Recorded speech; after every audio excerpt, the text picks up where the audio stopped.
Welcome दोस्तों, आ गया हूँ फिर से सेल्फ असेसमेंट पेपर 3 को लेकर साइंस का अनसॉल्व्ड 3। चलिए बिना देरी किए इसको सॉल्व करते हैं। Section A, the reaction when magnesium reacts with oxygen is. तो जब मैग्नीशियम ऑक्सीजन के साथ रिएक्ट करता है तो मैग्नीशियम ऑक्साइड फॉर्म करता है। तो इसमें से कौन सा ऑप्शन करेक्ट होगा? यहाँ पर मैग्नीशियम प्लस कार्बन डाइऑक्साइड, ये ऑप्शन से बाहर है। कैल्शियम का ऑक्साइड, ये तो ऑलरेडी बाहर है। कैल्शियम, भाई मैग्नीशियम की बात हो रही है और यहाँ पर कैल्शियम है, तो ये तीनों ऑप्शन तो वैसे ही एलिमिनेटेड हो जाएंगे। तो ऑप्शन कौन सा होगा हमारा? ऑप्शन ए होगा करेक्टली। ईजी है ये, ठीक है। The bleaching powder that is made of salt is, नाम क्या है ब्लीचिंग पाउडर का हमें पता है, कैल्शियम ऑक्सीक्लोराइड, ठीक है। सोडियम क्लोराइड नहीं है। कैल्शियम सल्फेट हेमीहाइड्रेट हमारा प्लास्टर ऑफ पेरिस है। सोडियम कार्बोनेट डेकाहाइड्रेट हमारा वॉशिंग सोडा है, ठीक है ना। तो आंसर होगा calcium oxychloride. Okay nice. The examples of noble gases, noble gas किसे कहते हैं? जो रिएक्टिव नहीं होते, एकदम शांत होते हैं, एकदम जेंटलमैन होते हैं, इसलिए उनको कहा जाता है नोबल गैस, है ना। वो किसी के साथ रिएक्ट नहीं करते बिकॉज वो ऑलरेडी ऑक्टेट फॉर्म में रहते हैं, ठीक है। ऑलरेडी उनका ऑक्टेट फुलफिल हुआ रहता है, तो वो किसी के साथ रिएक्ट नहीं करते, वो अपने में ही मस्त रहते हैं। ओके, सो मैग्नीशियम नहीं, ये तो मेटल है, नोबल गैस कैसे होगा? लिथियम, भाई बहुत रिएक्टिव मेटल है, नहीं। हीलियम और नियॉन, ये दोनों नोबल गैसेस हैं। Helium, neon, helium, neon, argon, krypton, xenon, radon, ठीक है। ये सारे के सारे हमारे कौन है भाई? ये सारे के सारे हमारे नोबल गैसेस हैं। सो हीलियम और नियॉन हमारे नोबल गैस में है। सो रोमन 3 और रोमन 4 हमारा आंसर होगा। तो कौन सा ऑप्शन होगा? ऑप्शन सी होगा, रोमन 3 एंड 4। क्लियर? ओके, अच्छा। इसके बाद a metal and a non metal that exists in the liquid state at room temperature are. एक ऐसा मेटल जो लिक्विड स्टेट में रहता है रूम टेम्परेचर में, और ऐसा नॉन मेटल जो लिक्विड स्टेट में रहता है रूम टेम्परेचर में। तो मेटल तो हमारा मरकरी है और नॉन मेटल हमारा ब्रोमीन है।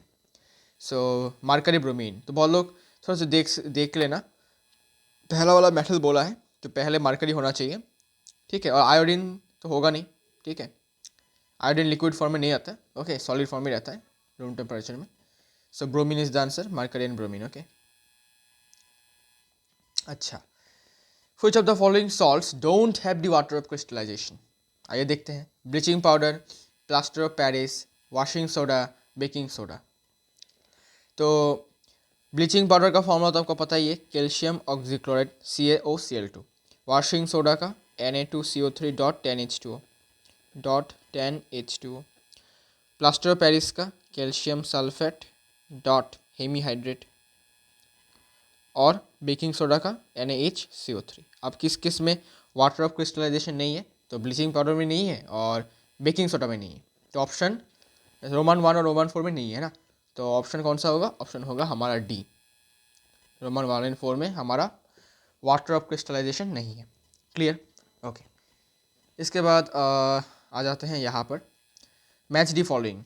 हाइएस्ट रिफ्रैक्टिव इंडेक्स, ठीक है। हाईएस्ट रिफ्रैक्टिव इंडेक्स किसका होता है? याद रखना, हाईएस्ट रिफ्रैक्टिव इंडेक्स होता है डायमंड का, ठीक है।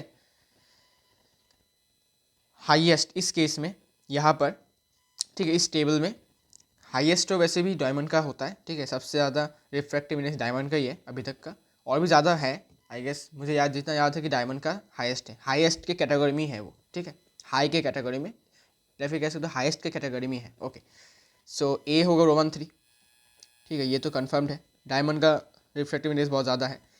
आइस का क्या है? आइस का कम है, ठीक है। आइस का थोड़ा लो है, रिफ्रैक्टिव इंडेक्स लोएस्ट है, तो ये होगा बी। और headlights of A car, headlights of A car को किससे मतलब किसके मदद से लगाया जाता है, मतलब किसके मदद से बनाया जाता है हेडलाइट्स? कॉनकेव के वजह से। क्यों? बिकॉज मैंने बोला था कि अगर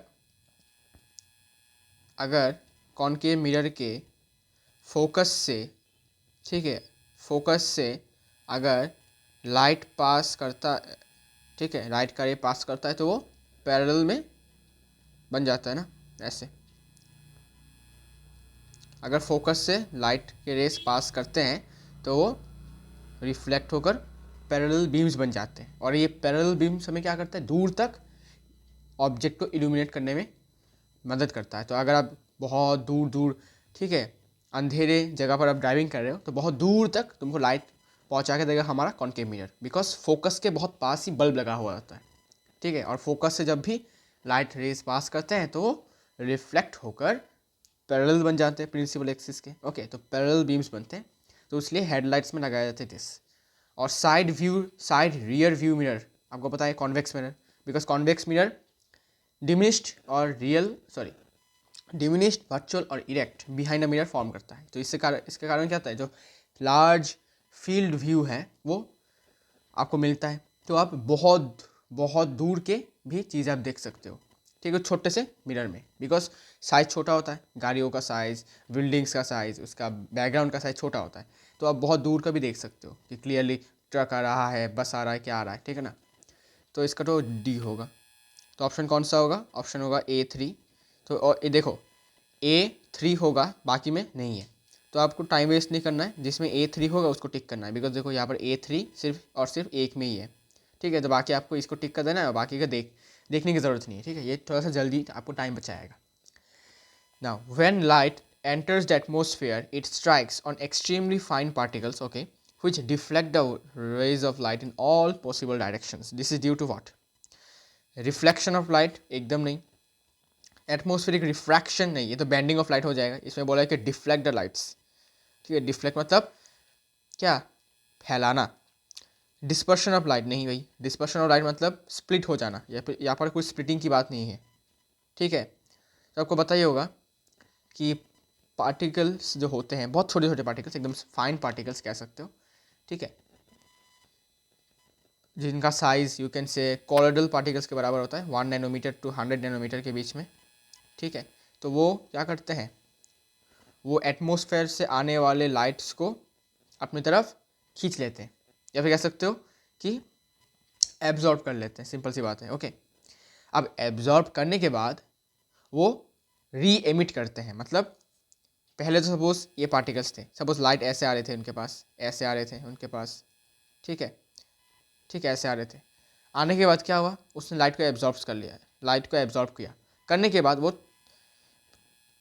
हर डायरेक्शन में, ठीक है, हर डायरेक्शन में 360 डिग्री डायरेक्शन में वो फिर से लाइट को फैला देता है, ठीक है। और ये फिनोमेनन को हम क्या कहते थे, स्कैटरिंग ऑफ लाइट, ठीक है। इसलिए हमारा स्काई नीला दिखता है, सनसेट के बाद हमारा स्काई रेड दिखता है या फिर ऑरेंज दिखता है, ठीक है।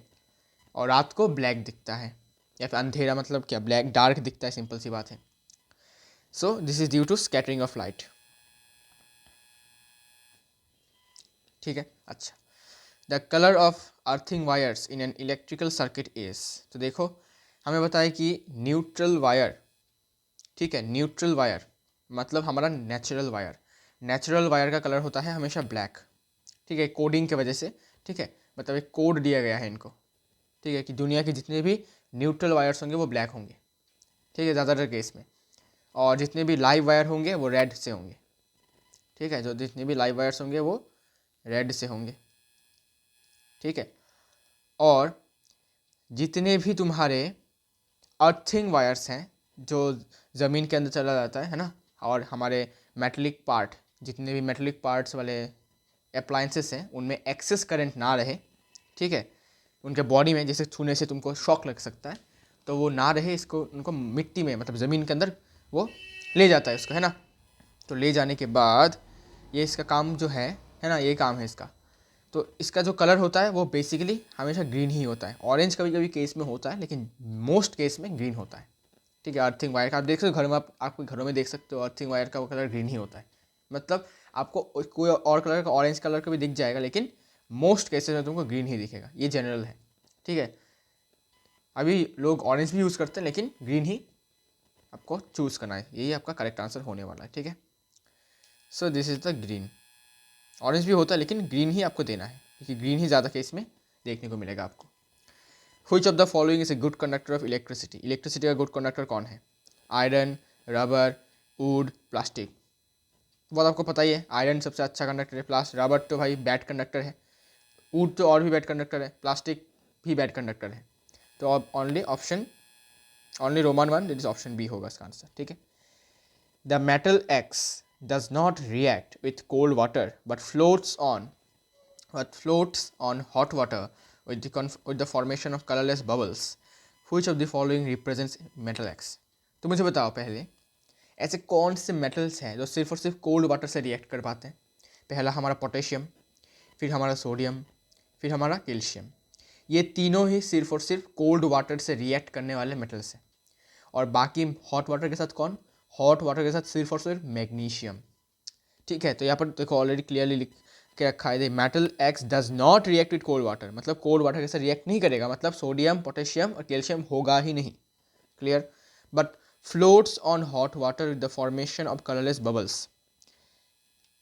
हॉट वाटर में फ्लोट करता है और हमें पता है कि हॉट वाटर के साथ रिएक्ट करने वाला मेटल सिर्फ और सिर्फ अपना मैग्नीशियम है और कोई नहीं है। बाकी का स्टीम से रिएक्ट करते हैं, aluminium, zinc, aluminium, copper, lead, ठीक है ना, जिंक, इसके बाद हमारा आयरन, वो सब स्टीम से रिएक्ट करते हैं, हॉट वाटर से नहीं। ठीक है, और हमें पता है कि मैग्नीशियम जब भी रिएक्ट करता है तो बबल्स फॉर्म होता है और वो बबल्स क्या करता है, वो बबल्स मैग्नीशियम को फ्लोट करवाता है पानी, मतलब सॉल्यूशन के ऊपर, पानी में नहीं, सॉल्यूशन में। ठीक है, जो सॉल्यूशन है, हाँ पानी तो है ऑब्वियसली, को हॉट वाटर में तो पानी के ऊपर, अच्छा सॉरी मुझे लगा सॉल्यूशन बोल दो अच्छा होगा, अच्छा कोई बात। सो पानी के ऊपर वो फ्लोट करवाने में मदद करता है कौन? वो जो बबल्स H2 के बबल्स होते हैं, वो एक्चुअली हाइड्रोजन के बबल्स तो वो हॉट वाटर की वजह से, हॉट वाटर नहीं, तो बबल्स की वजह से वो फ्लोट करता है मैग्नीशियम। ठीक है, किसके ऊपर? पानी के ऊपर, गर्म पानी के ऊपर। ठीक है, इतना ज़्यादा विगोरस रिएक्शन नहीं होता, एकदम तैरने लगता है, फ्लोट करता है। ठीक है, और बबल्स उसको फ्लोट करने में मदद करते हैं, जो बबल्स होते हैं हाइड्रोजन के। ठीक है, तो इसका आंसर होगा मैग्नीशियम। ठीक है, बिकॉज कॉपर, एल्यूमिनियम, लेड सारे के सारे स्टीम से रिएक्ट करने वाले लौंडे हैं, हॉट वाटर से सिर्फ और सिर्फ मैग्नीशियम रिएक्ट करता है। क्लियर? अच्छा, some reactions require conditions like specific temperature, pressure, etc. While writing chemical equations for such reactions, where are these conditions usually mentioned? आपको मैंने बोला था कि हमारे कुछ टेक्निक्स हैं जिनके कारण से क्या कर सकते हैं, जिनके माध्यम से हम हमारे केमिकल इक्वेशन को और इन्फॉर्मेटिव बना सकते थे। चैप्टर में पढ़ाया था मैंने, याद करो। तो एक था कि हम सिंबल्स यूज़ करें, सॉलिड के लिए एस, लिक्विड के लिए एल, गैस के लिए जी, प्रेसिपिटेट के लिए ऐसा नीचे की तरफ एरो, अगर गैस फॉर्म हुआ तो ऊपर की तरफ एरो। ठीक है, अगर एक्वस सोल्यूशन हुआ तो ए क्यू, डायलेट हुआ तो डी आई एल, कंसनट्रेटेड हुआ तो कॉन्ग, है ना।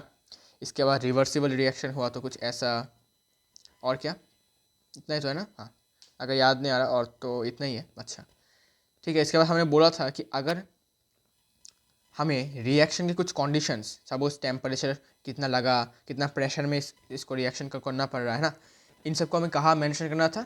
बिलो और अबव द एरो, जो एरो होगा उसके अबव या फिर बिलो, कोई सा भी। ठीक है, तो देखते हैं कि ऑप्शन कौन सा है यहाँ पर। Above the arrow, yes. Along the products, nope, एकदम नहीं। बिलो द प्लस साइंस, एकदम नहीं भाई, प्लस साइन के नीचे थोड़ी होगा। बिफोर द रिएक्टेंस, ऑब्वियसली नहीं भाई। सो कौन सा आंसर होगा? ऑब्वियसली ऑप्शन ए ही था इस आंसर। क्लियर? ठीक है, अबव द एरो, एरो के ऊपर या भाई मस्त है भाई, प्लस साइन इसके नीचे है भाई, वाह क्या बात है। चलिए फिर एसेशन रीजन में आ जाते हैं। सोडियम हाइड्रोजन कार्बोनेट, मतलब हमारा NaHCO3। Clear? Okay, is used as an ingredient in antacids. Okay nice, clear, ये तो एकदम सच बात है।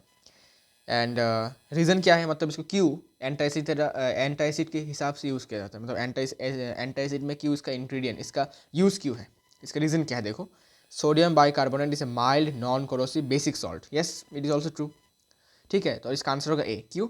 बिकॉज देखो एसर्शन भी ट्रू है और रीज़न भी ट्रू है, और रीज़न ने इसको करेक्टली एक्सप्लेन किया है। बिकॉज देखो सोडियम हाइड्रोजन कार्बोनेट जो है वो एंटासिड के हिसाब से यूज़ क्यों किया जाता है? बिकॉज वो माइल्ड होता है, मतलब नॉन माइल्ड मतलब क्या, एकदम जिसका यू कैन से हम एडिबल कह सकते हैं। माइल्ड मतलब एडिबल, जो हम खा सकते हैं, ऐसा बेस, इतना ज़्यादा कंसनट्रेटेड नहीं है। और नॉन कोरोसिव मतलब कोई कोरोसिव नहीं है कि पिघला देगा चीज़ों को, जैसे एसिड हमने देखा था फिल्मों में कि चीज़ों को पिघला देता है, कोरोसिव होता है, लेकिन ये कोरोसिव नहीं होता। और बेसिक सॉल्ट है, हाँ भाई बेसिक सॉल्ट है। ठीक है, बेसिक सॉल्ट है, हमने देखा था इसका पीएच कितना है, इसका पीएच 7 से ज़्यादा है ना। बेकिंग पाउडर का कड़वा होता है, आपने देखा होगा बेकिंग पाउडर नहीं, सॉरी बेकिंग सोडा, आप घरों में खा सकते हो, खा के देखना कि कड़वा लगेगा, बिकॉज बेसिक होता है। ठीक है, सो इसका आंसर ए है। क्लियर? अच्छा, इसके बाद question number 19, On freely suspending a current carrying solenoid, it comes to rest in geographical ns direction. One end of a straight current carrying solenoid behaves as a north pole and the other behaves as a south pole, just like a bar magnet. तो बोला गया है कि जब भी हम एक current carrying solenoid को फ्रीली सस्पेंड करेंगे, सपोज एक धागे से बांध देंगे, बांध के इसको लटकने के लिए छोड़ देंगे, ठीक है, वो थोड़ा सा मूव करेगा ऐसे ऐसे, ठीक है, थोड़ा सा सेकेंड्स के लिए ये ऐसे ऐसे मूव करेगा। मूव करने के बाद it comes to rest in geographical NS direction, north south direction. बहुत सही है भाई, बहुत सही बात है। ऐसा क्यों होता था बताओ, चलो रिकॉल करो मैंने क्यों बोला था। देखो हमारे अर्थ का, ठीक है, इसको मैं यहाँ ड्रॉ करूँ या यहाँ पर, जगह कहाँ पर है, जगह यहाँ पर जगह है, ओके यहाँ ड्रॉ करता हूँ। हमारा जो अर्थ होता है, ठीक है, उसका ये वाला पार्ट है नॉर्थ पोल और ये साउथ पोल, ठीक है। लेकिन देखो दो तरीके के नॉर्थ पोल और साउथ पोल होते हैं, मैंने बताया था क्या क्या। एक जियोग्राफिकल नॉर्थ पोल और साउथ पोल जो हम पढ़ते हैं जियोग्राफी में, उसको ऐसे कहा जाता है जियोग्राफिकल, ठीक है। और है magnetic north pole and south pole. वो कैसा है भाई, वो एक्चुअली कैसा होता है कि जिस जगह पर हमारा जियोग्राफिकल नॉर्थ पोल है उसके ही थोड़ा बगल में हमारा मैग्नेटिक साउथ पोल होता है। क्लियर? अच्छा।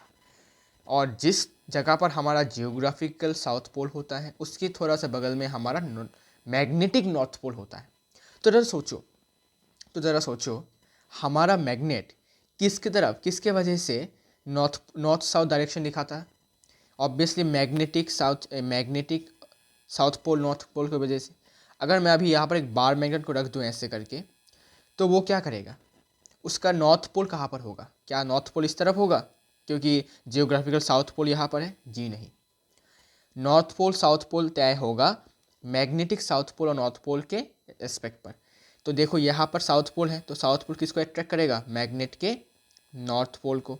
सो बार मैग्नेट का नॉर्थ पोल इस तरफ होगा, सो बार मैग्नेट का नॉर्थ पोल नॉर्थ की तरफ होगा। अच्छा, और साउथ किस तरफ होगा? मैग्नेटिक नॉर्थ पोल की तरफ। तो मैग्नेट देखो किस तरफ दिशा दिखा रहा है, देखो ये जियोग्राफिकल नॉर्थ पोल की तरफ, जियोग्राफिकल नॉर्थ साउथ डायरेक्शन की तरफ दिशा दिखा रहा है। तो बहुत लोग सोचते हैं भाई, हमने तो पढ़ा था कि नॉर्थ पोल और नॉर्थ पोल एक दूसरे को रिपेल करते हैं, है ना। लेकिन यहाँ पर तो देखो बार मैग्नेट का नॉर्थ पोल और यहाँ पर भी जियोग्राफिकल नॉर्थ पोल, तो ये दोनों एक दूसरे को अट्रैक्ट कैसे कर पा रहे हैं भाई, ये तो समझ में नहीं आ रहा। लेकिन एक्चुअल रीज़न क्या है? एक्चुअल रीज़न कि ये इसके वजह से या फिर इस geographical north pole south pole की वजह से नहीं हो रहा, ये magnetic north pole south pole की वजह से हो रहा है। क्योंकि नॉर्थ पोल के पास मैग्नेटिक साउथ पोल है, तो बार मैग्नेट का नॉर्थ पोल साउथ को अट्रैक्ट कर रहा है, और जियोग्राफिकल साउथ पोल के पास हमारा मैग्नेटिक नॉर्थ पोल है, तो वो बार मैग्नेट के साउथ पोल को अट्रैक्ट कर रहा है। इसलिए हमारा bar magnet north south direction में दिखा रहा है, और हमें लग रहा है कि भाई लाइक चार्जेस तो रिपेल करते हैं एक दूसरे को, लेकिन यहाँ पर तो अट्रैक्ट कर रहे हैं, ठीक है ना भाई। अच्छा, तो यहाँ पर बोला गया सेम केस है, देखो on freely suspending a current carrying solenoid it comes to rest in geographical north south direction. ठीक है, हमें पता ही भाई, हम आपको मैंने बोला था कि current carrying solenoid is a temporary brother of bar magnet. मतलब इसके अंदर से जब तुम करंट पास करोगे तो वो टेम्पोररी बार मैग्नेट बन जाता है, ठीक है। और हमें पता है कि bar magnet geographical north south direction में फेस करता है जब भी तुम इसको फ्रीली सस्पेंड करते हो। मैंने चैप्टर के बहुत पहले ही थ्योरेटिकल क्वेश्चन में इसको बता दिया था, है ना। Okay, one end of straight current carrying solenoid behaves as a north pole and the other end behaves as a south pole. हाँ भाई, ठीक है भाई, एकदम ठीक है, just like a bar magnet, एकदम परफेक्ट इसका रीज़न है। लेकिन क्या असर्शन और रीज़न क्या एक दूसरे को सेटिस्फाई करते हैं? मतलब क्या करेक्ट एक्सप्लेनेशन है? क्या लगता है आपको, बताओ तुम्हें क्या लगता है? व्हाट डू यू थिंक तुम्हें क्या लगता है, क्या होगा? सोचो। तो अगर तुमने ऑप्शन ए सोचा है तो भाई तुम एकदम परफेक्ट करेक्ट हो। क्यों? बिकॉज ये असर्शन जो है रीज़न को एकदम परफेक्टली क्या कर रहा है, एक्सप्लेन कर रहा है, ठीक है। तो इसलिए इसका ए होगा, मैंने ऑलरेडी लिख के रखा है, ए होगा, ठीक है भाई। श्योर समझ में आ गया तुमको? अच्छा, okay. Now question number 21, the industrial process used for the manufacture of caustic soda. Caustic soda मतलब आपको पता ही है, sodium hydroxide, involves electrolysis of aqueous solution of compound X. In this process, two gases Y and Z are liberated. Y is liberated at the cathode and Z is liberated at the anode. On treatment with dry slaked lime, forms a compound B. Name X, Y, Z and B. बहुत simple है, जब तुमने बोल ही दिया है कि भाई caustic soda का इलेक्ट्रोलाइसिस करने के बाद हमें एक कंपाउंड, अच्छा मुझे बताओ कास्टिक सोडा के लिए हम किसका इलेक्ट्रोलाइसिस करते थे भाई? ब्राइन सोल्यूशन का इलेक्ट्रोलाइसिस करते थे। और ब्राइन सोल्यूशन किसका होता था भाई? Concentrated aqueous solution of NaCl। तो यहाँ पर कंपाउंड X कौन हो जाएगा हमारा? अरे भाई हमारा नमक, हमारा NaCl, ठीक है ना, सोडियम क्लोराइड। तो X हो जाएगा सोडियम क्लोराइड। ठीक है भाई, क्लियर? ओके। अब इस प्रोसेस में देखो, हमें पता है कि एनोडिक प्रोडक्ट होता है और कैथोडिक प्रोडक्ट होता है। एनोडिक में कौन होता है? एनोडिक मतलब हमारा Y। अच्छा, ये में बोला है कि Y is liberated at the cathode, तो Y बोला है कि कैथोड है। तो कैथोड में कौन फॉर्म होता है भाई? कैथोड में फॉर्म होता था हाइड्रोजन गैस। और एनोड में कौन फॉर्म होता था? हमारा क्लोरीन गैस। याद कैसे रखेंगे? बहुत सिंपल है। कैथोड का मतलब क्या है? कैथोड का मतलब है पॉजिटिव। क्लियर? कैथोड का मतलब है पॉजिटिव। अच्छा, और एनोड का मतलब क्या है?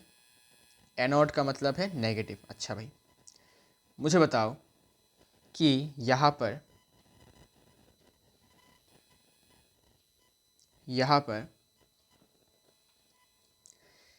Cl क्लोरीन, ठीक है, क्लोरीन क्या है? इसका आयन क्या है? नेगेटिव आयन होता है इसका, बिकॉज नॉन मेटल है। ठीक है, नॉन मेटल है। अच्छा, समझ में आया। अच्छा, सॉरी, कैथोड पॉजिटिव नहीं होता, कैथोड नेगेटिव होता है। ठीक है, मैं कैटायन की बात कर रहा था। सॉरी, मुझे लगा कैटायन है। अच्छा सॉरी। तो देखो, अब सिंपल होगा। देखो, तो हमें पता है कि क्लोरीन जो है वो नॉन मेटल है, मतलब नेगेटिव हो जाता है वो उसका आयन। क्यों? बिकॉज वो नॉन मेटल होने के कारण इलेक्ट्रॉन को गेन करता है ओवर, और वो उसका नेगेटिव चार्ज बन जाता है। तो नेगेटिव चार्ज वाला कहाँ पर जाएगा? पॉजिटिव चार्ज के पास, मतलब एनोड के पास। ठीक है ना?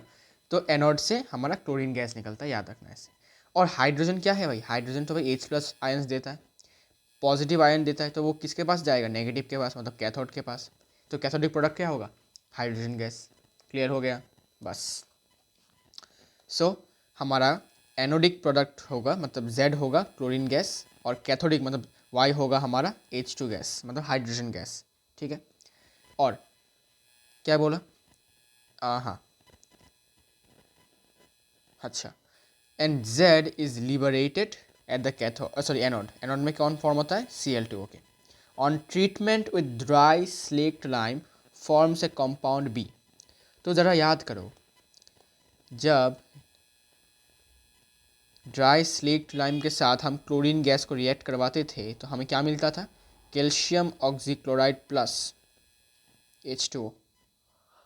ठीक है भाई, और ये हमारा क्या है भाई? ये हमारा ब्लीचिंग पाउडर है। ब्लीचिंग पाउडर है। ठीक है, सो इसमें बोला है कि भाई Z को तुमने जो लिबरेट हुआ Z, उसको तुमने ड्राई स्लेक्ड लाइम के साथ रिएक्ट करवाया तो तुमको एक कंपाउंड B मिला। कंपाउंड B कौन है भैया? हमारा ब्लीचिंग पाउडर। तो compound B will be calcium oxychloride, bleaching powder. Clear? समझ में आ गया? ओके। हाँ, electromagnets have various applications in your daily life. Give 2 examples of devices that use electromagnets. Explain how electromagnets are used in electric bells. तो ऐसे 2 devices जो electromagnet का use करते हैं। सबसे पहले इलेक्ट्रिक बेल, ठीक है, और मैग्नेटिक लिफ्ट्स। इलेक्ट्रिक बेल्स हैं, ठीक है, आपके स्कूलों में अगर इलेक्ट्रिक बेल है तो वो इलेक्ट्रोमैग्नेट की वजह से चलता है। इलेक्ट्रोमैग्नेट हो गया, इलेक्ट्रिक बेल्स हो गया, और मैग्नेटिक लिफ्ट्स। मैग्नेटिक लिफ्ट्स मतलब क्या? भारी भरकम लोहे के पार्टिकल्स को, ठीक है, आर्टिकल्स को उठाया जाता है यूजिंग इलेक्ट्रोमैग्नेट। बिकॉज देखो, इलेक्ट्रोमैग्नेट के स्ट्रेंथ को तुम बढ़ा सकते हो using the 3 factors: amount of current, number of turns per unit length, और कोर मीडियम। सो भारी चीज़ों को जो एक नॉर्मल परमानेंट मैग्नेट नहीं कर पाता, वो इलेक्ट्रोमैग्नेट हमें करके देता है। बिकॉज उसका पावर तुम बढ़ा सकते हो, ज़रूरत पड़े तो तुम उसका पावर को दुगना कर सकते हो। ठीक, और इससे क्या होगा कि इससे ईजी हो जाता है। ठीक है ना? अच्छा, अब देखो, electromagnets are used in electric bells. इसको एक्सप्लेन करना है तो इसको मैं इतना तक एक्सप्लेन कर सकता हूँ कि इलेक्ट्रोमैग्नेटिज्म से क्या होता है कि यहाँ पर एक डिस्क जैसा होता है और यहाँ पर एक हैमर होता है, ठीक है ना, और यहाँ पर एक मैकेनिज्म होता है, सब सर्किट वर्किट कुछ भी होता है। ओके, सो क्या होता है, सर्किट में क्या होता है कि इलेक्ट्रोमैग्नेटिज्म की मदद से यहाँ पर एक इलेक्ट्रोमैग्नेट की तरह यहाँ पर एक चीज़ है, ठीक है, और हैमर में एक आयरन का पीस होता है। तो ऐसे इसको डिज़ाइन किया जाता है कि सर्किट ऑन ऑफ होता रहता है। ऑन ऑफ का मतलब क्या कि जब सर्किट ऑन होगा तो ये इलेक्ट्रोमैग्नेट बन जाएगा, बन के हैमर को अट्रैक्ट करेगा। तो वो हैमर जब उसके पास आएगा तो हैमर इसको क्या करेगा, इसको बीट करेगा और इसका आवाज़ निकलेगा, रिंगिंग साउंड निकलेगा, है ना। ओके, फिर सर्किट बंद, फिर अचानक से एकदम इंस्टेंटली फिर से सर्किट ऑन। तो जब सर्किट ऑफ होगा तो हैमर दूर चला जाएगा और फिर जब फिर से स्विच ऑन होगा, स्विच ऑन नहीं मतलब सर्किट फिर से कंप्लीट होगा, फिर से हैमर इसको अट्रैक्ट करेगा, मतलब बीट करेगा हमारे इसको डिस्क को जिसके अंदर इलेक्ट्रोमैग्नेट है, और ये कॉन्टिन्यूसली होता रहता है ऑन ऑफ। स्विच का ये ऐसा नहीं कि तुमको स्विच ऑन ऑफ करना पड़ेगा, ऐसा नहीं, इसके अंदर मैकेनिज्म है जो हर मिली सेकेंड्स में ऑन ऑफ करता रहता है सर्किट को, ठीक है। सर्किट को ओपन क्लोज करता रहता है। तो एक बार इसको अट्रैक्ट करता है, फिर रिपेल करता है, अट्रैक्ट करता है, रिपेल करता है। तो जब ये रिपेल हो जाता है फिर से आता है, रिपेल हो जाता है फिर से आता है, ऐसा करते रहते ये हमको क्या करता है, हमको रिंगिंग साउंड देता है ना। सिंपल सा है। अगर आप चाहो तो और भी डिटेल इन्फॉर्मेशन देख सकते हो आप सर्च करके, ठीक है। अच्छा, 3D में देख सकते हो तो और भी कॉन्सेप्ट क्लियर होता है। Okay, an electric motor rated 1100 watt is connected to 220 volts main. Find the following. Current drawn from the mains. Okay, very simple, आपको पता ही है। Power equals to voltage into current. तो यहाँ से करंट निकल जाएगा पावर बाय वोल्टेज, मतलब 1100 by 220। 11 से डिवाइड करो 2, इसको 11 से डिवाइड किया 10, इसको डिवाइड किया 5। सो 5 ampere is the answer. Clear? 5 ampere is the answer. Electric energy consumed if the motor used for 5 hours daily for 6 days. ठीक है, तो 5 घंटे के लिए डेली चला के रखते हैं और 6 दिन के वजह से 6 दिन के लिए, है ना, टोटल 6 दिन। ओके, सो कितना इलेक्ट्रिक एनर्जी आपको बताना है। सो हमें गिवन है कि टाइम है 5 hours फॉर 6 days डेली। सो एक दिन अगर 5 घंटे हैं, ठीक है, एक दिन अगर 5 घंटे चला के रखा है तो 6 दिन मिलाकर कितने घंटे हो गए, 30 आवर टोटल टाइम। और एनर्जी निकालने का फॉर्मूला क्या है, पावर इंटू टाइम। पावर कितना है, पावर है हमारा 1100 इंटू टाइम है 30 वाट आवर। लेकिन एनर्जी को हमें इलेक्ट्रिकल एनर्जी को किलो वाट आवर में लिखना पड़ता है, तो 1000 से डिवाइड कर दो, ठीक है, 1000 से डिवाइड कर दो तो हमें अब लिखना पड़ेगा इसको किलो वाट आवर, ठीक है, किलो वाट आवर। ये स्टैंडर्ड यूनिट है, कमर्शियल यूनिट। ये कटा ये कटा ये कटा ये कटा, so 33 kilowatt hour is the answer. तो इसका आंसर होगा 33 kilowatt hour electric energy, ठीक है, कंज्यूम होगा। Total cost of energy consumed if the rate of 1 unit is ₹5।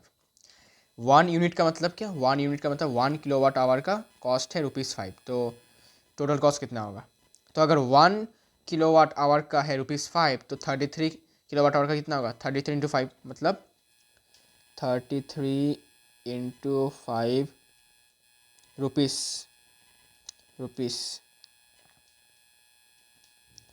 So it is 165। Clear, 165 rupees is the answer. Clear हो गया भाई, easy.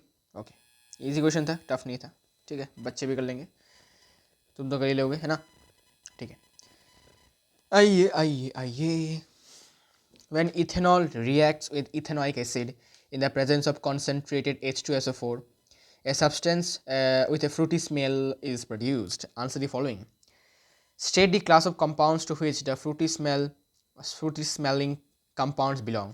बताइए आपको भाई, एस्टर होता है वो, एस्टर या फिर ईस्टर जो भी कह लो। Write the chemical equation for the following reaction and write the chemical name of the products formed.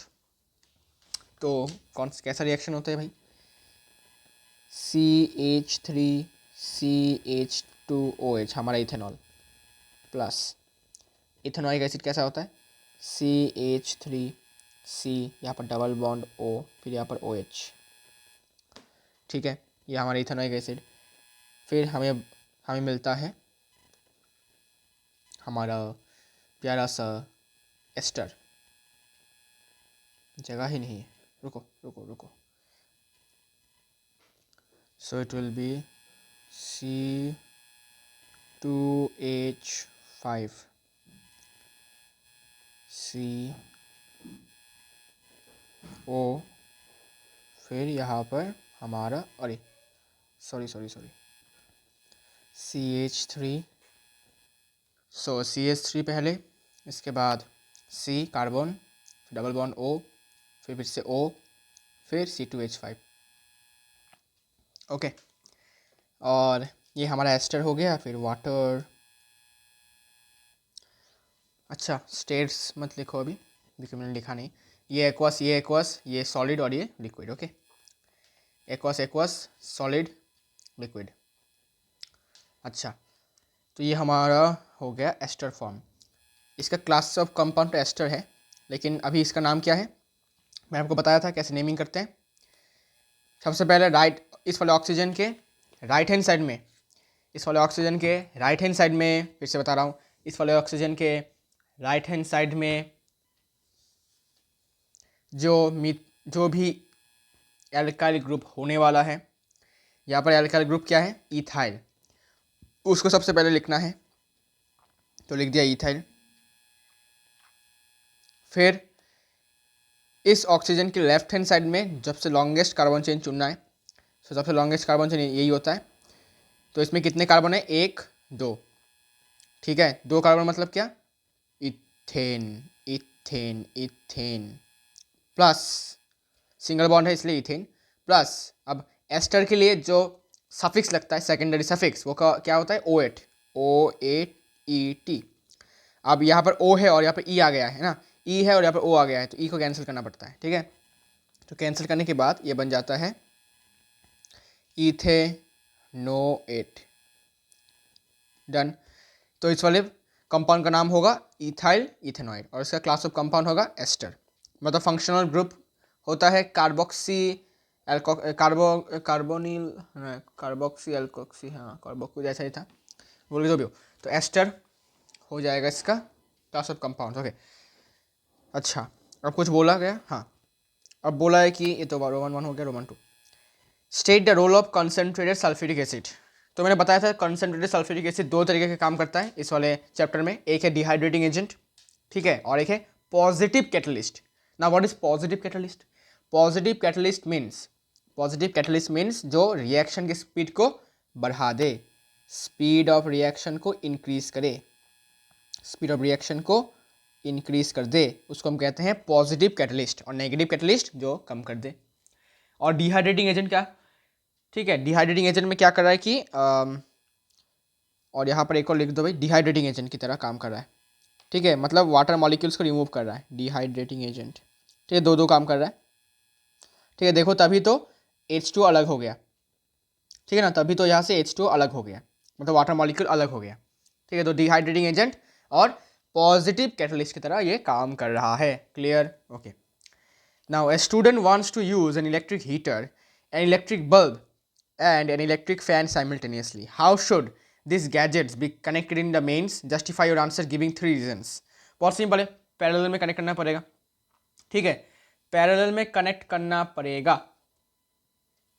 ठीक है, पैरेलल में ही कनेक्ट क्यों करना पड़ेगा? बिकॉज पैरेलल के बहुत सारे एडवांटेजेस हैं। पहला, वोल्टेज सेम रहता है सबके पास।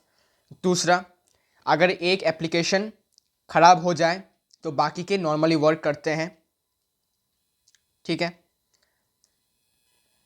अब 2 रीजन्स तो हो चुके हैं। 3 नंबर रीज़न जो है वो हो सकता है, हाँ ये लिख सकते हो कि भाई पैरेलल कनेक्शन में जो इफेक्टिव रेजिस्टेंस होता है वो बहुत लीस्ट होता है। ठीक है, और सीरीज़ में वो होता है सबसे हाईएस्ट। तो इसलिए रेजिस्टेंस कम होना मतलब क्या, करंट ज़्यादा होना। तो इसलिए पैरेलल कनेक्शन में करंट का जो सप्लाई होता है उससे ज़्यादा होता है, ठीक है, बिकॉज रेजिस्टेंस जो इफेक्टिव रेजिस्टेंस होता है वो कम होता है, सबसे लीस्ट होता है पैरेलल में, ठीक है। एक और रीज़न दे सकते हो। अच्छा, ना what is an electric fuse, already आपको पढ़ाया था। इलेक्ट्रिक फ्यूज़ एक ऐसा कह सकते हो एक छोटा सा थिन वायर होता है जो एलॉय का बना होता है, 3 लेड एलॉय, जिसका मेल्टिंग पॉइंट लो होता है लेकिन रेजिस्टिविटी हाई होता है, जिसको सीरीज में कनेक्ट किया जाता है, जिसकी वजह से अगर सर्किट में रेटिंग करंट के ज़्यादा करंट फ्लो करने लगे तो वो मेल्ट हो जाएगा और सर्किट को ब्रेक कर देगा और अप्लायंसेस को बचा लेगा। सिंपल। ना how is it connected in circuit series में। ओके, ये तो ईजी हो जाएगा, नोट्स में लिखा हुआ है ऑलरेडी, मैंने दे दिया है ना, तो कोई दिक्कत नहीं है। व्हाट इज शॉर्ट सर्किटिंग, ये भी नोट में है। शॉर्ट सर्किट में क्या होता है कि करंट जो है वो अप्लायंसेस तक नहीं पहुंचता, बल्कि वो वहीं से एक छोटे से पाथ से रिटर्न कर लेता है। मतलब क्या, सपोज ये दोनों लाइव वायर और न्यूट्रल वायर जा रहे हैं, लाइव वायर जाके लग रहा है हमारे अप्लायंसेस में, किसी कारण से क्या हुआ कि ये दोनों आपस में जुड़ गए, मतलब किसी कारण की वजह से क्या हुआ कि ये ऐसे लाइव वायर और ये न्यूट्रल वायर ऐसे लग गया जाके, ठीक है, या फिर ऐसा हुआ लाइक दिस, ठीक है, लाइक दिस, ऐसा कुछ हुआ, ठीक है, कुछ ऐसा हुआ, ठीक है। अब करंट क्या था, करंट निकला था लाइव वायर से, ऐसे जा रहा था जा रहा था जा रहा था, फिर दिखा कि यहाँ पर एक पाथ है, ठीक है। अभी वो यहाँ भी जा सकता है, यहाँ भी जा सकता है, ठीक है। अच्छा, तो फिर उसने सोचा भाई कि मेरे पास भी दिमाग है, अगर मैं इस पाथ पे जाऊंगा तो यहाँ पर मुझे अप्लायंसेस मिलेंगे और अप्लायंसेस में रेजिस्टेंस होगा, रुकावट होगा, और मुझे रुकावट पसंद नहीं है, बिकॉज जब आप रुकावट से जाते हो तो तुमको इरिटेशन फील होगा, है ना, तुमको फ्री रास्ता चाहिए, और फ्री रास्ता तुमको चाहिए होता है ना। तो वो सोचता है कि भाई अगर मैं इस तरफ से जाता हूँ ऐसे तो मुझे रेजिस्टेंस मिलेगा, मुझे पसंद नहीं रेजिस्टेंस, बल्कि अगर मैं इस तरफ से फिर से रिटर्न कर लूँ यहाँ से, ठीक है, तो मुझे कोई रेजिस्टेंस फॉर्म करना नहीं पड़ेगा, मुझे कोई रेजिस्टेंस मुझे रोकेगा नहीं, कोई रुकावट नहीं होगा मेरे रास्ते में, तो मैं यही से चला जाता हूँ और यहाँ पर फिर से इसके अंदर वोल्टेज, ठीक है, मतलब सेल के अंदर फिर से करंट चला जाता है, ठीक है। अब क्योंकि यहाँ से मतलब इस छोटे से पॉइंट से इतना करंट जा रहा है, देखो छोटे से पॉइंट से इतना करंट जा रहा है, तो इस पॉइंट पे क्या होगा, हीट ज़्यादा प्रोड्यूस होगा, ठीक है ना, हीट ज़्यादा प्रोड्यूस होगा, बिकॉज रेजिस्टेंस बहुत कम है। यहाँ पर रेजिस्टेंस यू कैन से 10-0, यहाँ पर रेजिस्टेंस 10-0, बिकॉज क्या है, वायर है, वायर में रेजिस्टेंस ऑब्वियसली यू कैन से 10-0 ही होता है, ठीक है, बहुत कम होता है रेजिस्टेंस वायर में, because good conductor of electricity होता है, ठीक है। तो यहाँ पर रेजिस्टेंस बहुत कम होता है, तो करंट बहुत होता है यहाँ पर, और हमें पता है कि करंट के स्क्वायर के साथ हीट का डायरेक्ट रिश्ता है, तो जितना करंट फ्लो करेगा उसका स्क्वायर के बराबर हीट प्रोड्यूस होगा, तो हीट प्रोड्यूस होगा मतलब क्या, ये पिघल जाएगा, आग लग जाएगा, इसको हम कहते हैं शॉर्ट सर्किटिंग, ठीक है। मतलब सर्किट जो था वो शॉर्ट हो गया, छोटा हो गया, बच्चा हो गया, ठीक है ना भाई। पहले इतना बड़ा सर्किट था, अब भाई सर्किट यही से खत्म हो गया, यही से शॉर्ट सर्किट हो गया, simple. State one factor condition that can lead to it, note में लिखा हुआ है, name a device in the household that can act as a safety measure for it and state the principle of this working. तो इसका answer क्या होगा भाई, electric fuse, MCB, ठीक है। तो और तो यहाँ पर आपको, ठीक है, यही है, और तो कुछ इंपॉर्टेंट डिवाइसेस यही है, कोई सा भी लिख देना भाई, इलेक्ट्रिक फ्यूज, एमसीबी लिख देना। ओके ओके ओके ओके, और इसका फैक्टर क्या लिखोगे कि इंसुलेशन ऑफ वायर, ठीक है। कभी कभी इंसुलेशन ऑफ वायर, जो प्लास्टिक का कवरिंग होता है पीवीसी का, वो पिघल जाता है या फिर ख़राब हो जाता है, जिसके कारण से लाइव वायर और न्यूट्रल वायर आपस में एक साथ कनेक्ट हो जाते हैं, जिसकी वजह से शॉर्ट सर्किट होता है, सिंपल। अच्छा, नोट में लिखा हुआ है तो चिंता करने की कोई बात नहीं है। तो यहाँ पर इसका आंसर होगा इलेक्ट्रिक फ्यूज़। अच्छा, state the principle for its working. अभी इलेक्ट्रिक फ्यूज़ का आपको प्रिंसिपल निकालना है भाई तो सिंपल आपको लिख देना है कैसे वर्क करता है। तो इलेक्ट्रिक फ्यूज़ हो गया, मिनिएचर सर्किट ब्रेकर एमसीबी हो गया, ठीक है, okay. List in tabular form any 3 chemical properties on the basis of which metals and non-metals are differentiated and state 2 ways to prevent the rusting of iron। बहुत simple है, बहुत simple है। Chemical properties के ऊपर metals and non metals को तुमको differentiate करना है। तो मैं टेबल तो बना नहीं रहा हूँ यहाँ पर, लेकिन तुमको समझा देता हूँ कैसे करना है इसको, ठीक है, कैसे करना है। तो पहला केमिकल प्रॉपर्टी क्या है, बताओ, metals react with acid, metals react with acid to form salt plus hydrogen gas, but non-metals cannot react with acids. Why so? Because non-metals acid में presence, suppose HCl acid, acid में presence जो hydrogen है उसको non metals displace नहीं कर पाते, because hydrogen is more reactive than this non metals. So क्योंकि displacement reaction नहीं हो पा रहा है तो सॉल्ट नहीं बन रहा है, और सॉल्ट नहीं बनेगा मतलब कोई रिएक्शन नहीं होगा. ठीक है, तो असली रिएक्शन किस पे टिका हुआ है? डिस्प्लेसमेंट पर. अगर वो नॉन मेटल हाइड्रोजन को उसके कंपाउंड से हटा सकता है तब जाके न्यू कंपाउंड फॉर्म होगा, नहीं तो फॉर्म नहीं होता. लेकिन नॉन मेटल्स भाई फॉर्म नहीं कर पाते बिकॉज उनका रिएक्टिविटी हाइड्रोजन से कम होता है. ये एक पॉइंट. दूसरा पॉइंट क्या है? दूसरा पॉइंट है कि base plus metal, base plus metals, ठीक है, बेस प्लस मेटल्स. ये भी लिख सकते हो कि मेटल्स बेस के साथ रिएक्ट कर पाते हैं, लेकिन क्या नॉन मेटल्स कर पाते हैं? नॉन मेटल्स तो नहीं कर पाते, लेकिन नॉन मेटल्स के ऑक्साइड जरूर कर पाते हैं, है ना. नॉन मेटल्स नहीं कर पाते लेकिन नॉन मेटल्स के ऑक्साइड कर पाते हैं. ठीक है, सो आपको इसको ऐसे पॉइंट ऑफ डिफरेंस आप लिख भी सकते हो, बेस प्लस मेटल्स, कि non metals cannot react but their oxides can. ठीक है, कैनॉट रिएक्ट लेकिन उसके oxides, because non metallic oxide क्या होते हैं? एसिडिक नेचर के होते हैं, और एसिड के साथ बेस रिएक्ट कर पाते हैं तो सॉल्ट और वाटर प्रोड्यूस होता है ना. अच्छा, और क्या लिख सकते हैं? एसिड बेस, और क्या लिखा जा सकता है भाई? मेटल्स के साथ यहाँ पर कितने 3 केमिकल प्रॉपर्टीज बोला गया on basis of what are differentiated. Okay, एक और बात तुम इंक्लूड कर सकते हो कि मेटल्स जो होते हैं, मेटल के जो ऑक्साइड्स होते हैं, ठीक है, वो कभी कभी एम्फोटेरिक भी होते हैं.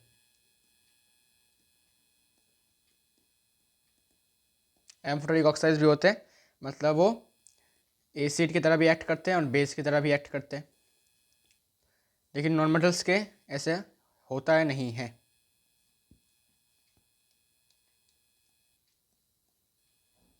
एम्फोटेरिक नहीं होता. वेल इस रीज़न को मत लिखना, इस पॉइंट को मत लिखना. आई डोंट फील इट कि ये अप्रोप्रिएट होने वाला है. सो मेरे दिमाग में पता नहीं क्यों और तो कोई केमिकल प्रॉपर्टी मेरे दिमाग में अभी आ नहीं रहा. अगर आएगा तो मैं बोलूँगा. ठीक है, अभी के लिए 2 ही लिखो. पहला है कि acid plus metal, base plus metal. Okay, अब देखो यहाँ पर एक और क्वेश्चन है कि state the 2 ways to prevent the rusting of iron. बहुत सिंपल है. पहला, तुम पेंटिंग करो. तुम इसके बाद दूसरा ऑप्शन है गैल्वेनाइजेशन करो. बहुत ऑप्शन है तुम्हारे पास. पेंटिंग करो, ग्रीजिंग करो, गैल्वेनाइजेशन करो मतलब जिंक के साथ लेयर बना दो एक, या फिर एलोइंग करो, एलोई फॉर्मेशन करो मतलब कार्बन के साथ बना दो तो स्टील बन जाएगा, और फिर क्रोमियम और निकल के साथ करोगे तो स्टेनलेस स्टील बन जाएगा. ठीक है ना. तो ऐसे तरीके से तुम रस्टिंग को प्रिवेंट कर सकते हो, लेकिन स्टॉप नहीं कर सकते. ठीक है, फिर एक्सप्लेन द फॉर्मेशन. अरे भाई तो सैम्पल पेपर 2 में किया था ना. हाँ, सैम्पल पेपर 2 में किया था, देख लेते हैं. सैम्पल 2 में तो किया था, 1 में भूल गया यार. आई गेस कि ये तो हमने 2 में ही किया था या 1 में. आई गेस 1 में किया था, देख लेते हैं. फॉरगॉट. हाँ, ये देखो 1 में किया था. Explain the formation of calcium chloride with help of. हाँ, ये 1 में किया था ना. हाँ ठीक है भाई. बाप रे, लोड ही नहीं हो रहा, इतना कुछ लिखा हुआ है यहाँ पर. अच्छा, ये तो हो गया. हाँ, ये ऑलरेडी डन है पिछले वाले सैम्पल पेपर में, आई मीन सेल्फ असेसमेंट में, तो वहाँ से देख लेना, सेम ही है. ठीक है, right the balance chemical equation. आइए लिखते हैं. Bleaching powder is kept open in the air. क्या होता है?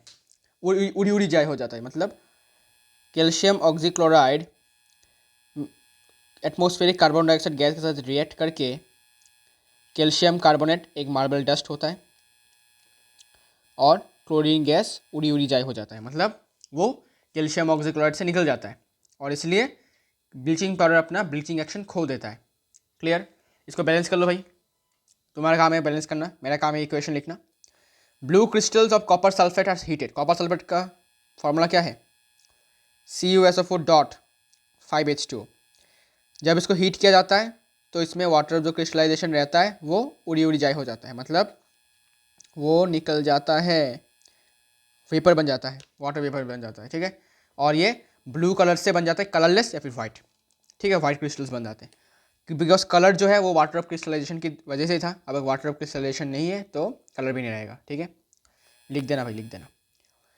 Chlorine gas is passed through dry slaked lime. Slaked lime, okay, very simple. Calcium hydroxide plus chlorine gas देने पर हमें मिलता है हमारा bleaching powder calcium oxychloride plus H2O। Okay, balance कर लेना भाई। Carbon dioxide gas is passed through lime water मतलब calcium hydroxide plus carbon dioxide देने पर क्या बनता है? Calcium carbonate, white PPT, white precipitate plus water. ठीक है, वाइट PPT बनता है, सफ़ेद PPT। ठीक है, बैलेंस कर लेना, सिंपल। ओके, इसके बाद a remarkable property of acids is that they can dissolve metals when metals are added to an acid they disintegrate and disappear into the acid. State one other common observation when metals dissolve in acids and explain the reason for this observation.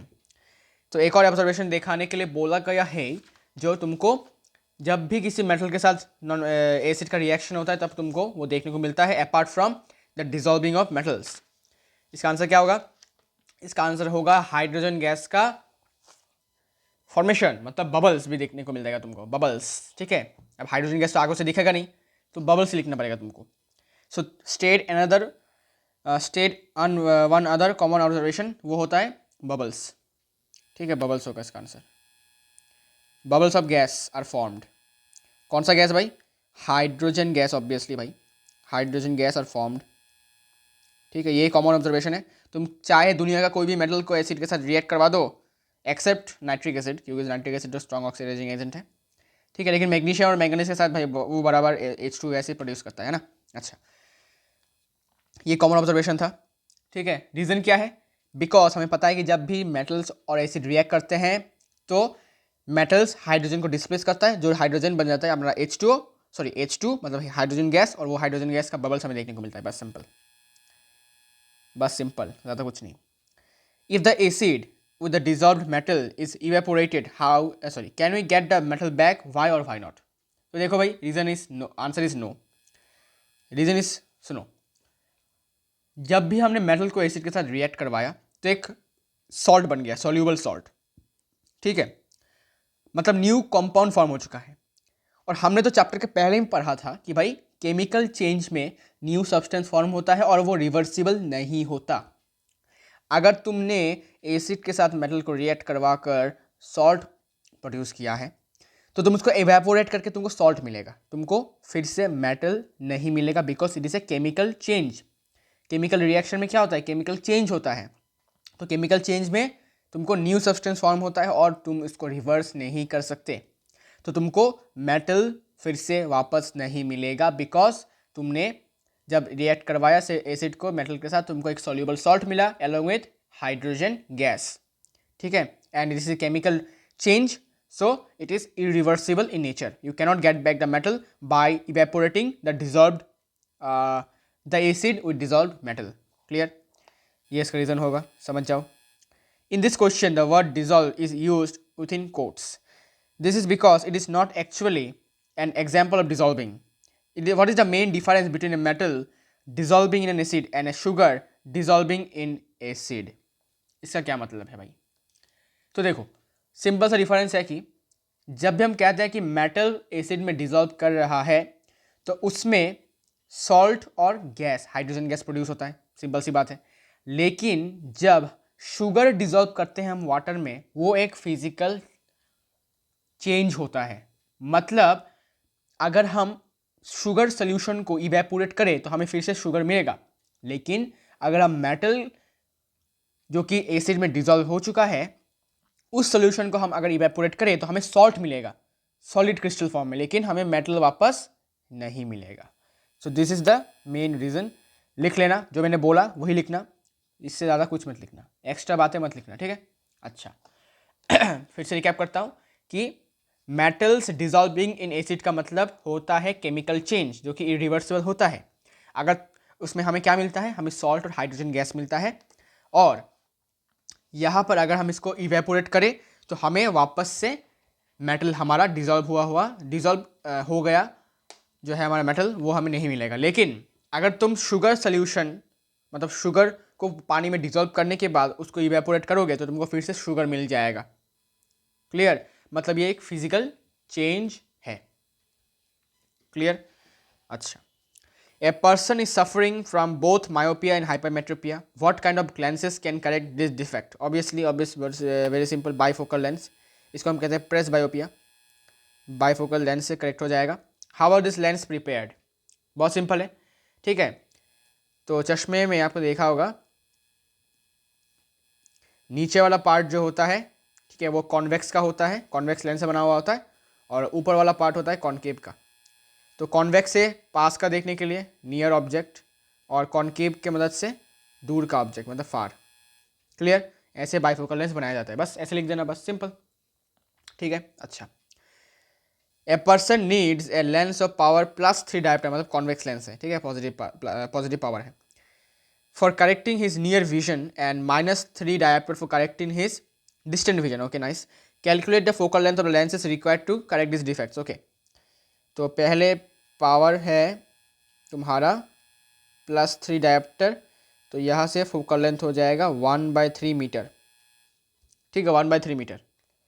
अच्छा, और फिर power given है P dash है -3 dioptre, तो यहाँ से focal length हो जाएगा -1/3 डायोप्टर, सॉरी -1/3 मीटर। बस सिंपल, ठीक है। ये तो करना था, ये हो गया एक आंसर, और ये हो गया दूसरा आंसर।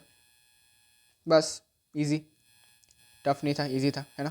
अच्छा, इसके बाद a student is unable to see clearly the words written on the blackboard placed at a distance of approximately 3 meters from him. Name the defect of vision of the boy is suffering from and state the possible causes of this defect and explain the method of correcting it. Okay, बहुत simple है। देखो, दूर का नहीं देख पा रहा है, 3 मीटर से दूर नहीं देख पा रहा है ना। ओ अच्छा, सो 3 मीटर डिस्टेंस पे अगर रखा गया है एक बोर्ड को, तो वो उसको क्लियरली देख नहीं पा रहा, ठीक है। हमें तो पता है भाई, हम तो इन्फिनिटी तक देख सकते हैं, नॉर्मल ह्यूमन आई, ठीक है, हेल्दी ह्यूमन आई इन्फिनिटी बहुत दूर तक देख सकता है, लेकिन भाई ये तो 3 मीटर में ही निपट गया, है ना। मतलब ये मायोपिया से जूझ रहा है, मायोपिया मतलब दूर का नहीं देख पा रहा, ठीक है। So it is myopia. अब मायोपिया के लिए हम क्या यूज़ करते हैं भाई? मायोपिया के हम यूज़ करते हैं कॉनकेव लेंस, ठीक है, कॉनकेव लेंस यूज़ करते हैं। और इसका कॉज क्या है? कॉज है, लिख सकते हो, cause is excessive curvature of the cornea, excessive curvature of the cornea, लिखा हुआ है ऑलरेडी नोट में, लेकिन फिर भी लिख देता हूँ, ठीक है। Excessive curvature of cornea, cornea ज़्यादा कर्वेचर होने से क्या होगा, वो ज़्यादा रिफ्लेक्ट करेगा लाइट को, मतलब लाइट का बेंडिंग ज़्यादा होगा। ओके, और क्या हो सकता है बताओ? इंक्रीज नहीं, इंक्रीज नहीं, यू कैन से, हाँ, इलोंगेशन कह सकते हो, इंक्रीज नहीं बोलूँगा, elongation of the eye ball, elongation of the eye ball, ठीक है, आई बॉल का साइज बड़ा हो जाता है, ठीक है, elongation of the eye ball. Clear? Okay. अब इसका करेक्टिंग का तुमने डायग्राम के साथ तुमको तीन डायग्राम तुमको करना पड़ेगा, ठीक है, वो कर लेना, नोट्स में ऑलरेडी है गिवन है, ओके, कोई दिक्कत नहीं है। Why do stars twinkle explain, ये भी नोट में है, एक्सप्लेन फिर भी कर देता हूँ। देखो, एटमोस्फेरिक रिफ्रैक्शन होता है, ठीक है, तो एटमोस्फेरिक रिफ्रैक्शन में क्या होता है, कहाँ लिखूँ, हाँ, एटमोस्फेरिक रिफ्रैक्शन में स्टार सपोज यहाँ पर है, ठीक है, तो ये रिफ्रैक्शन होते होते होते कुछ ऐसा हो जाता है ना, ऐसा हो जाता है। फिर यहाँ पर खड़ा हुआ लौंडा क्या देखता है, उसको लगता है कि भाई यहाँ से आ रहा है, रुको रुको रुको, ऐसे, ठीक है, तो उसको लगता है कि स्टार यहाँ पर है। अब क्योंकि जो एटमोसफेयर है वो घूम रहा है, ठीक है, मतलब बार बार रिफ्रैक्शन हो रहा है, तो पहले स्टार यहाँ पर था, फिर यहाँ पर आया, फिर से ऐसा, फिर ऐसा हुआ, फिर ऐसा, फिर ऐसा हुआ, फिर ऐसा, फिर ऐसा हुआ, तो बार बार जो ये बार बार आपका अपरेंट पोजीशन ऐसे चेंज हो रहा है ना बार बार, because of the moving atmosphere, ठीक है, तो इसके लिए उसको लगता है कि भाई ट्विंकल कर रहे, लेकिन नहीं, एक्चुअली में वो यहाँ पर ही है, ठीक है, वो स्टार यहाँ पर ही है, बस एटमोसफेयर के मूविंग की वजह से वो बार बार ऐसे रिफ्लेक्ट हो रहा है, इसलिए बार बार तुमको इसका लाइट दिख रहा है, इससे लाइट आता हुआ दिख रहा है, तो तुमको लगेगा भाई ये तो ट्विंकल कर रहा है भाई, है ना, ये ट्विंकल नहीं कर रहा, ठीक है, ऐसा लग रहा है कि वो ट्विंकल कर रहा है, ठीक है, नोट्स में लिखा हुआ है, अच्छे से देख लेना। Question number 37. Priyanka performed an experiment to understand that heat is produced when a few drops of concentrated sulfuric acid are slowly added into a beaker containing water. Okay. For this, she took 10 ml water in a beaker and added few drops of concentrated H2SO4 to it. Okay. When she swirled the beaker slowly, during the process a vigorous reaction takes place. It is an exothermic process. Why is it recommended that the acid should be added to water and not water to the acid? Because देखो, जब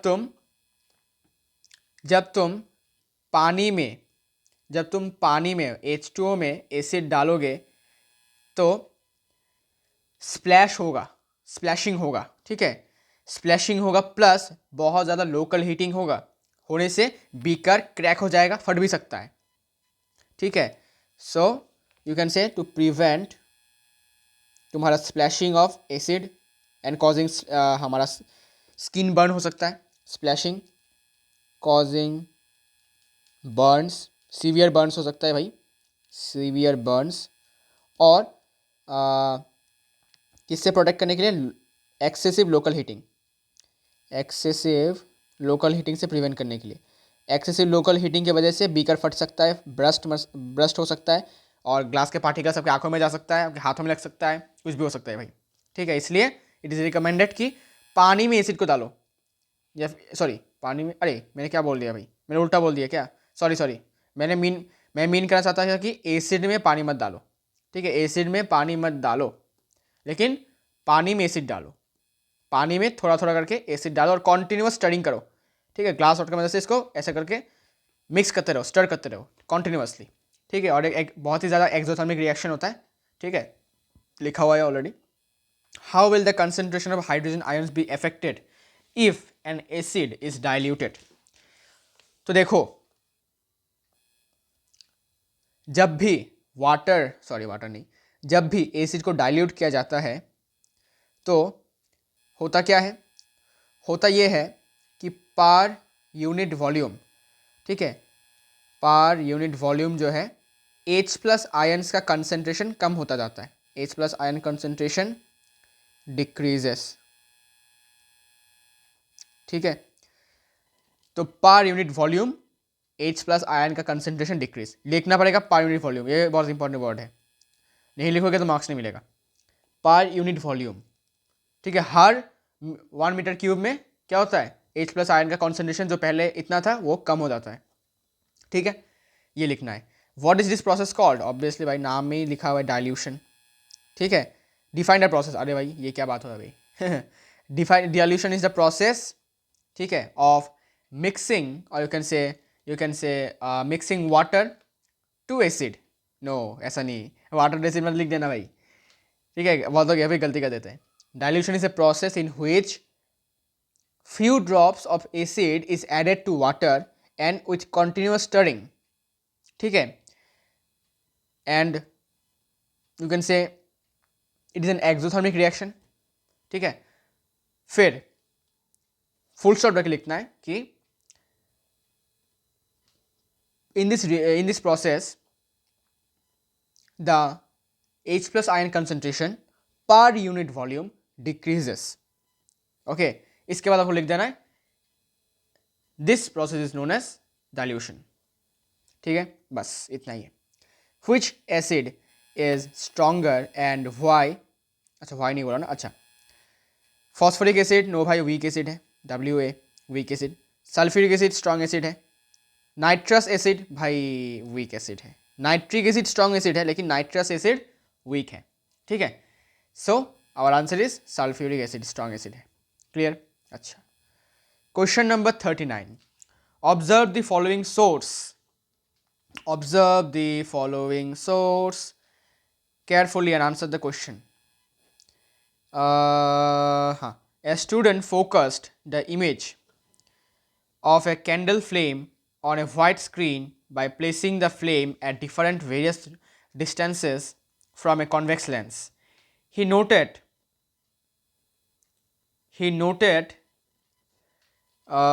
his observations as distance of flame from the lens, मतलब object distance, and distance of the screen from the lens. This is image distance. तो ये है u and this is v. ठीक है, because object से lens तक का distance कहते हैं हम ऑब्जेक्ट डिस्टेंस, और स्क्रीन मतलब क्या, इमेज जहाँ पर फॉर्म होगा, तो इमेज से लेंस तक का डिस्टेंस हम कहते हैं क्या, v, image distance. Okay, what is the change in image observed as the object is moved from infinity towards the concave lens. Actually ये कॉन्केव लेंस नहीं, कॉन्वेक्स लेंस होगा. ठीक है, यहाँ पर सारा क्वेश्चन गलत है, it is convex lens. Okay, तो देखो हमें बताएं कि कॉन्वेक्स लेंस में क्या होता है.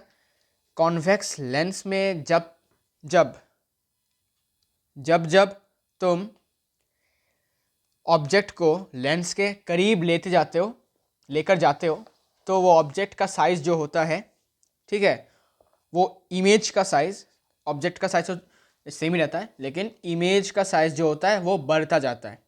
ठीक है, वो एनलार्ज होता जाता है. So what is the change in image observed. अब इसको चेंज क्या लिखोगे बताता हूँ.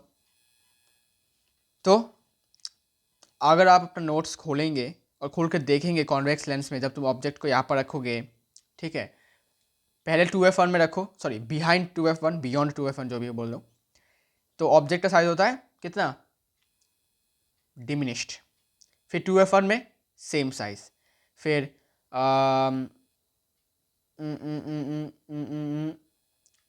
2f1 और f1 के बीच में एनलार्ज्ड, फिर f1 में हाईली एनलार्ज्ड, मतलब इन्फिनिटी में फॉर्म होता है, और f1 और ऑप्टिकल सेंटर के बीच में जब रखोगे तब एनलार्ज्ड होता है, लेकिन वर्चुअल इमेज फॉर्म होता है ना. तो हमने क्या देखा, डिमिनिश्ड से होते होते होते होते वो ग्रेजुअली इंक्रीज हो रहा है, मैग्नीफाइड हो रहा है ना. So gradually the size of the image increases, gradually size of image increases, size of image increases. ठीक है भाई, तो धीरे धीरे हौले हौले क्या होता है, size of the image increases. Clear. Okay, now from the above table find the focal length of lens without using lens formula. ये कैसे करोगे भाई बताओ. अब देखो इसको निकालने का टेक्निक क्या है, इसको समझना पड़ेगा तुमको. देखो, तो पहले कॉन्वेक्स लेंस ड्रॉ करता हूँ रफली, कुछ ऐसा है ना. ऑप्टिकल सेंटर सेम डिस्टेंस पर f1, यहाँ से सेम डिस्टेंस पर 2f1, यहाँ से सेम डिस्टेंस पर f2, यहाँ से सेम डिस्टेंस पर 2f2. नाउ सी, रोमन 3 वाले केस में u और v इक्वल आ रहा है.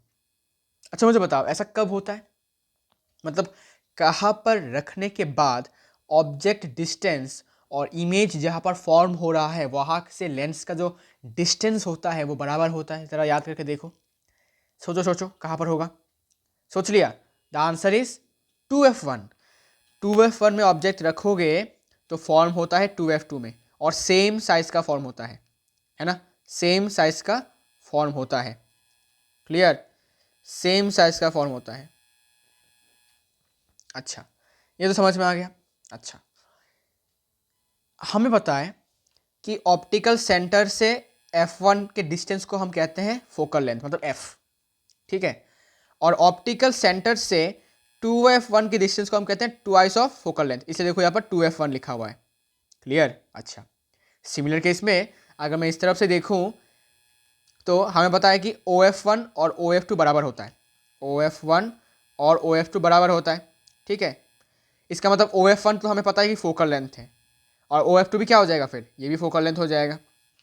ठीक है, और हमें ये भी पता है कि O से लेकर 2F2 का जो डिस्टेंस है वो OF2 के डबल डिस्टेंस है, मतलब OF2 का जो डिस्टेंस है और O 2f2 का जो डिस्टेंस है, ठीक है, वो इसके डबल है, मतलब OF2 का जो डबल है डिस्टेंस वो 2f2 के बराबर है।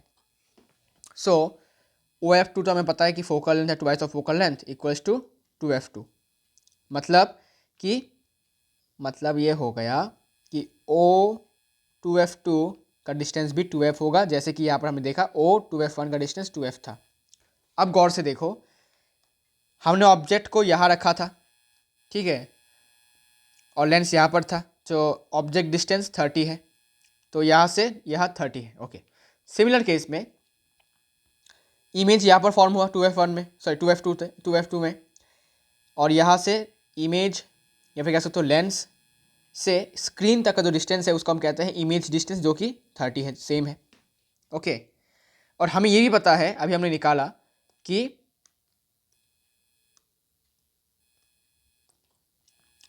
O से 2f1 का जो डिस्टेंस है वो 2f है, लेकिन यहाँ से यहाँ का डिस्टेंस तो 30 है, सो 2f इक्वल्स टू 30, और यहाँ से f हो जाता है 15।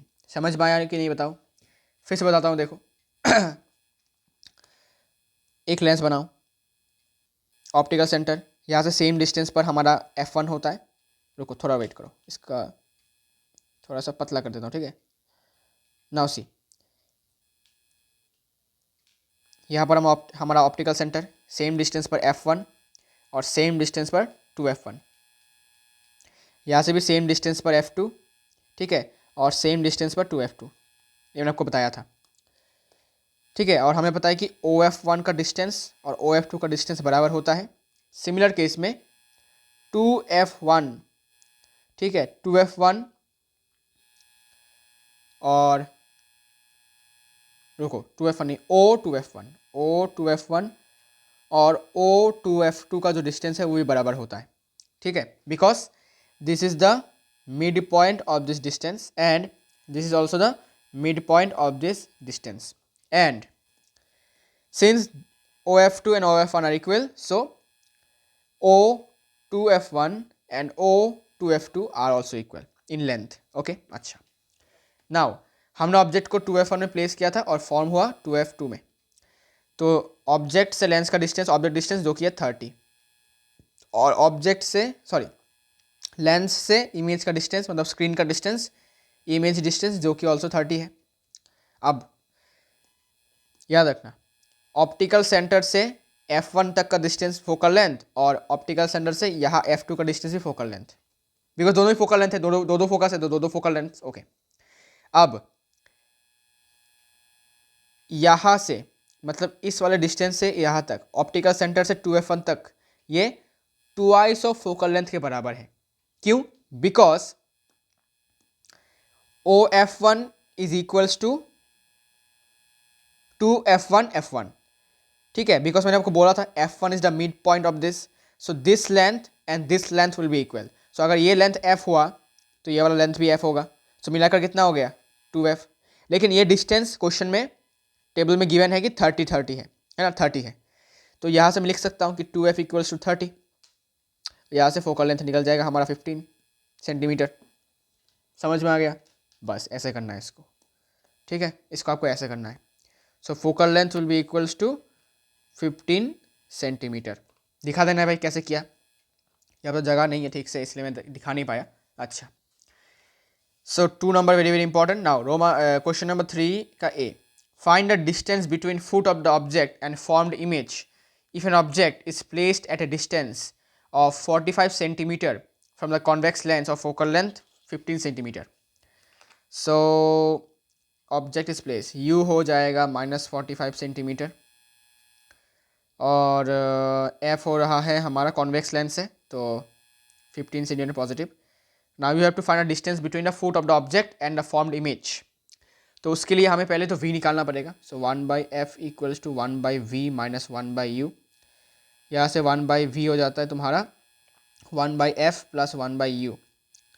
सो यहाँ से 1/v हो जाता है 1/f मीन्स 1/15, और यहाँ से minus 1/45।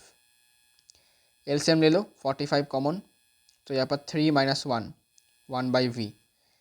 So 1/v equals to 2/45। Okay, 2/45 तो इसको मिटा देता हूँ, 2/45. So 1/v equals to 2/45 means v equals to 22.5 centimetre. Clear? अच्छा, इतना तो हो गया. इसके बाद क्या? इसके बाद v तो निकल गया. अच्छा, v is now this. Okay, now it is asked that image जहाँ पर फॉर्म हुआ, सपोज ऑब्जेक्ट मैंने यहाँ पर रखा, ठीक है, ये हमारा ऑब्जेक्ट है, और इमेज सपोज फॉर्म हो गया सपोज यहाँ पर, ठीक है, ये हमारा इमेज है. अब इनके बीच में डिस्टेंस निकालना है. ये कैसे निकालेंगे? बहुत सिंपल है. हमें पता है कि ऑब्जेक्ट से लेकर लेंस तक का डिस्टेंस है u और लेंस से इमेज तक का डिस्टेंस है v. तो u पता है -45 सेंटीमीटर, मतलब माइनस नहीं लेना है, मतलब 45 सेंटीमीटर लेना है, और v हमें पता है 22.5 सेंटीमीटर. सो अगर मैं u और v को प्लस कर दूँ तो मुझे ये डिस्टेंस मिल जाएगा, distance between the object and the image. बस यही करना था. So it will be distance between this is equals to u plus v equals to u कितना था भाई 45 सेंटीमीटर, माइनस मत लेना, plus 22.5 means 67.5 centimetre is the answer. Clear? Simple. अच्छा, सो ए नंबर हो गया. अब रोमन बी देखो क्या बोला. Find the linear magnification of object if an object is placed at a distance 20 centimetre from the convex lens of focal length this. Okay, यहाँ पर कर लेते हैं.